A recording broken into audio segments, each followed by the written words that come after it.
করবে, এরা ইডিকে ব্যবহার করবে।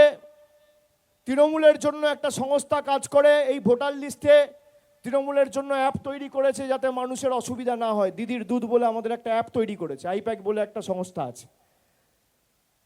কেন এসআইআর তৃণমূলের হয়ে কাজ করছে?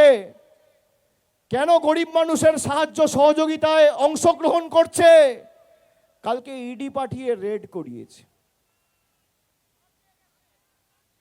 আর সাধারণ মানুষের মৌলিক অধিকার ইসিকে পাঠিয়ে হরণ করছে। ইসিকে পাঠিয়ে সাধারণ মানুষের ভোটাধিকার হরণ, আর ইডিকে পাঠিয়ে বিরোধীদের কণ্ঠরোধ করা। এই হচ্ছে বিজেপির ফর্মুলা। আরে তোমাদের কাছে সব আছে ভাই, মানুষ নেই। আর তৃণমূলের কাছে কিচ্ছু নাই, মানুষ আছে। তারা বাংলায় এসে আমাদের ধমকাচ্ছে, আমাদের চমকাচ্ছে।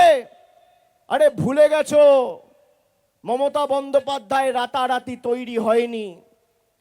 ভাবছে একদিকে ইসিকে লাগিয়ে, ইলেকশন কমিশনকে লাগিয়ে মানুষের ভোটাধিকার কেড়ে নেব, আর আরেকদিকে ইডিকে লাগিয়ে বিরোধী দলের কণ্ঠরোধ করব। আরে তুমি ইডি লাগাও, তুমি সিবিআই লাগাও, তুমি কেন্দ্রীয় বাহিনী লাগাও, বিচার ব্যবস্থা লাগাও, তুমি ইনকাম ট্যাক্স লাগাও, তুমি যত অর্থবল তোমার কাছে রয়েছে লাগাও। বাংলার মানুষ বিজেপির জল্লাদদের কাছে আর দিল্লির জমিদারদের কাছে মাথা নত করবে না। বিজেপির প্রতিবাদও শুরু হয়ে গেল এই মুহূর্তে শহরের রাস্তা অর্থাৎ মিছিল নগরী কলকাতা।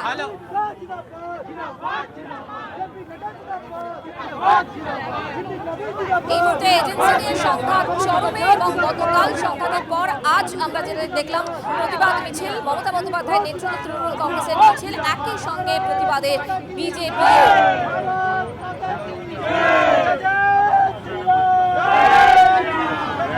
একদিকে ধর্মতলার ছবি আপনাদেরকে আমরা দেখাচ্ছি, বিজেপির প্রতিবাদ, এবং আরেকদিকে আমরা দক্ষিণ কলকাতায় নজর রাখছি কারণ সেখানে বেশ কিছুটা মিছিল এগিয়েছে। আমাদের প্রতিনিধিরা দুদিকের ছবি আপনাদের জন্য তুলে ধরছে এই মুহূর্তে। একদিকে আমরা দেখতে পাচ্ছি এজেন্সি, গতকাল যে টানটান আমরা একটা ছবি দেখলাম সারাদিন ধরে, ইডি মমতা সংঘাত আর তারই প্রতিবাদ আজকে মিছিল। আমাদের প্রতিনিধিদের সঙ্গে কথা বলবো, ধর্মতলার ছবিটাও জানার চেষ্টা করবো। সুশোভন আমাদের রিপোর্টার রয়েছেন সেখান থেকে। সুশোভন, কি দেখছো?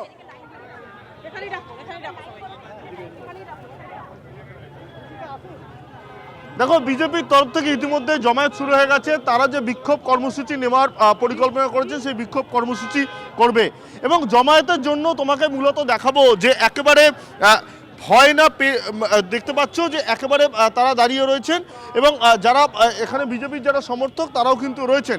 আজকে আপনাদের কি কর্মসূচি? গতকাল যে ঘটনা ঘটেছে, নজিরবিহীন ঘটনা ঘটেছে, রাজপথে, চায়ের দোকানে, সেলুনে মানুষ ধিৎকার দিচ্ছে যে এত লোকের বাড়িতে ইডি গেল, পার্থর বাড়িতে গেল, অনুব্রত বাড়িতে গেল, জ্যোতিপ্রিয় মল্লিকের বাড়িতে গেল, জীবন চার বাড়িতে গেল, কেন প্রতীক জৈনের বাড়িতে উনি চলে গেলেন? ভয় না পেলে বেড়াল গাছে ওঠে না, সেটাই তুলে ধরেছি আজকে। দেখতে পাচ্ছ যে একেবারে যে বিজেপি সমর্থক, সেই বিজেপি সমর্থকদের জমায়েত কিন্তু আস্তে আস্তে বাড়ছে, এবং তারা বলছেন তারা কিন্তু এখানে আজকে কর্মসূচি তারা চালিয়ে যাবেন, এবং অন্যদিকে কিন্তু তাদের হাতে একাধিক পোস্টার তারাও কিন্তু রয়েছেন, এবং দেখা যাচ্ছে যে সেই পোস্টার কিন্তু একেবারে তারা হাতে নিয়ে তারা কিন্তু যে বিক্ষোভ, সেই বিক্ষোভ কিন্তু তারা বর্তমানে করে যাচ্ছেন। প্রবজ্ঞ ঘোষ তিনিও রয়েছেন, এবং ইতিমধ্যে তিনি কি আইন নিয়ে পালিয়ে গেছেন, ওনার রাস্তায় চোরেদের উনি প্রোটেকশন দিচ্ছেন। মুখ্যমন্ত্রীর কাজ একটা প্রাইভেট কোম্পানির কোথায় রেড হচ্ছে সেখানে যাওয়া, হাওয়ালা কয়লা চোর যারা রয়েছে মুখ্যমন্ত্রীর কাজ তাদের প্রোটেকশন দেওয়া। মুখ্যমন্ত্রী দৌড়চ্ছেন তাদের ফাইল নিয়ে, মানুষের পরিষেবা দিতে পারেন না। কয়লা চোর, হাওয়ালা চোর, হাওয়ালার কাণ্ডে যারা যুক্ত তাদের প্রোটেকশন দিচ্ছেন। লজ্জা করছে না? বিক্ষোভ কর্মসূচি কতক্ষণ চালাবেন? বিক্ষোভ কর্মসূচি চলতে থাকবে কলকাতার বুকে, কলকাতার হাটে আজকে এই বিক্ষোভ চলছে, সারা বাংলায় এই বিক্ষোভ চলতে থাকবে। মুখ্যমন্ত্রী মমতা বন্দ্যোপাধ্যায়ের পদত্যাগ চাই, এই চোরেদের পদত্যাগ চাই। একেবারে দেখা যাচ্ছে যে যারা মূলত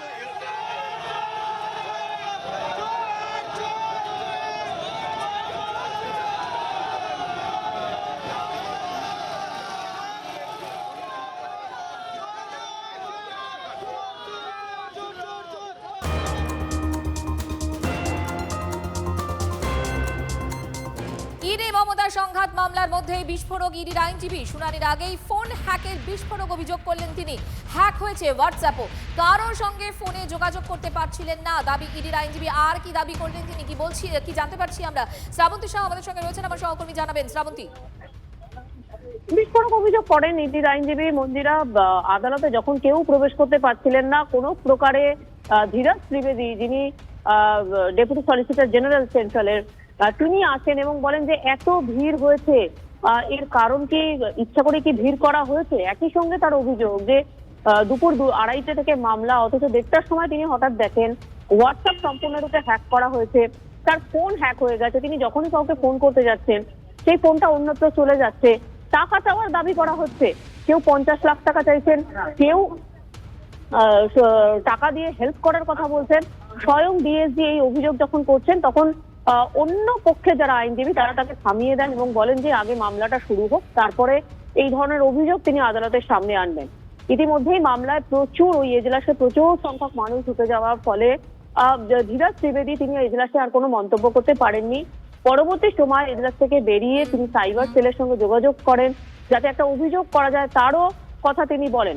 একই সঙ্গে তিনি এটাও জানিয়েছেন যে আজকের যখন এই ধরনের মামলা ছিল তখন এসবি রাজু তারও অ্যাপিয়ার হবার কথা ছিল। ক্ষণে ক্ষণে দিল্লি থেকেও প্রচুর ফোন আসে, কিন্তু তার ফোন অন্য কোথাও হ্যাক হয়ে চলে যাচ্ছে। সেটা কিভাবে সম্ভব এই প্রশ্ন তিনি তুলেছেন। মন্দিরা, আপাতত ধন্যবাদ।